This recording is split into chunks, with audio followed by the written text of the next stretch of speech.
I've explored in a previous video about how leadership is a skill that can be taught.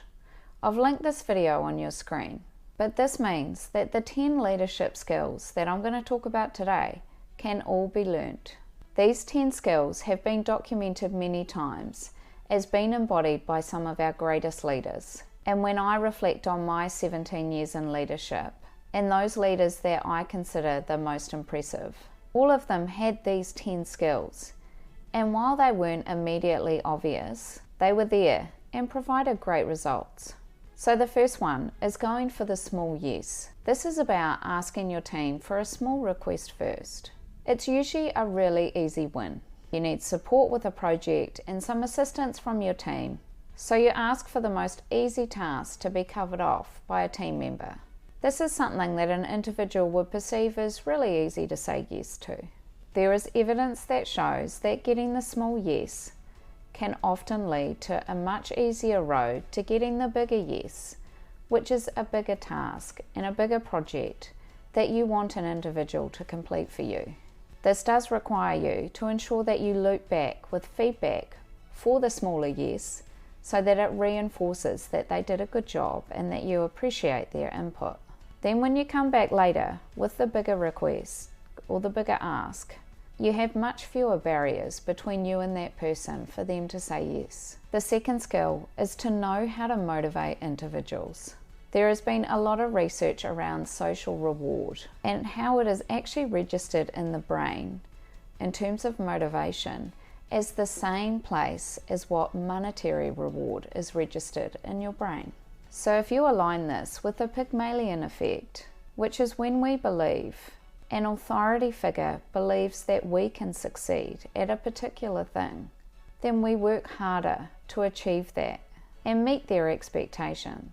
This in turn yields better results, which in effect means the authority figure spends more time investing in the individual to achieve even better results and reinforces with positive feedback and encourages them to achieve.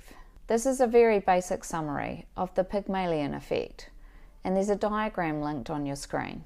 But great leaders utilize this to motivate behavior. The third skill is the use of language to persuade others and knowing the right blend of logic, intuition, and emotion to persuade individuals. Great leaders are able to combine emotional intelligence and logic to achieve great results. This means they're using both their head and their heart to communicate, make decisions, and lead the team. They know that situation where they need to use a little bit more emotion than logic to persuade their audience. So perhaps they'll use logic to create a plan and set expectations, and emotional intelligence to provide feedback that hits more at the heart and encourages and motivates the team. The fourth skill is knowing the right seat at the table. Did you know there is actually quite a lot of research into the seat that you sit at in a meeting room? The first one is obvious, the head of the table. This holds power, position, and the ability to present effectively in the meeting. However, the motive behind choosing this seat is crucial. If it's about authority and control, it's not ideal. Pure motives allow the leader to choose the seat strategically for critical conversations. Great leaders can lead from the middle of the table too. It reduces the distance between you and your team members, which increases your presence. The proximity matters. People you lead need to feel your engagement. Now, the end of the table is typically reserved for those who come last or late. It emphasizes punctuality. Being on time shows respect for other people's time. And here's a bonus tip. Showing up late with a cup of coffee sends a really bad message. So each seat at that table holds a different meaning. So know the seat that you're choosing. The fifth skill of great leaders is knowing the empty calorie of time. Wasting time doing nothing wastes valuable energy. Leaders know the meaning of time and are really judicious with how they spend it. If you need a break, take a real break. Go outside, have a walk, get a breather, get fresh air. Don't fill it with watching things on your phone. It can use up your mental energy and capacity for things that you need to do later. Skill number 6 is asking behavioral questions. These crack people open. They reveal the true nature of someone.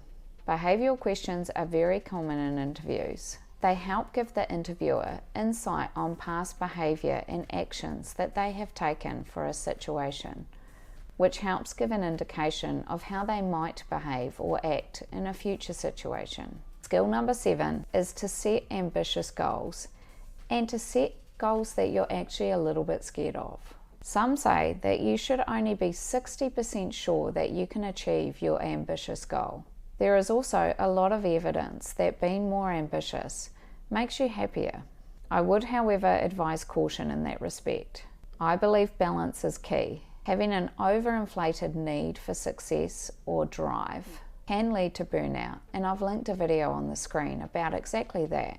But overall, the idea is when you set really big goals that you are a little bit scared of, it creates really big rewards.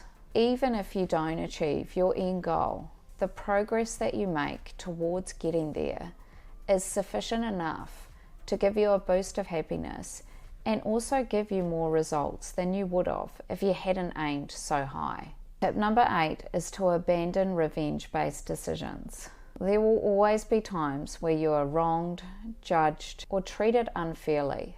If you take it to heart and then make decisions based on revenge, we only end up losing. What I have found works for me is that if I'm in a situation where I feel unfairly treated and I'm angry about it, I'll write it down. I find letting it out is a good way for me to let go of it, and then I chuck it out.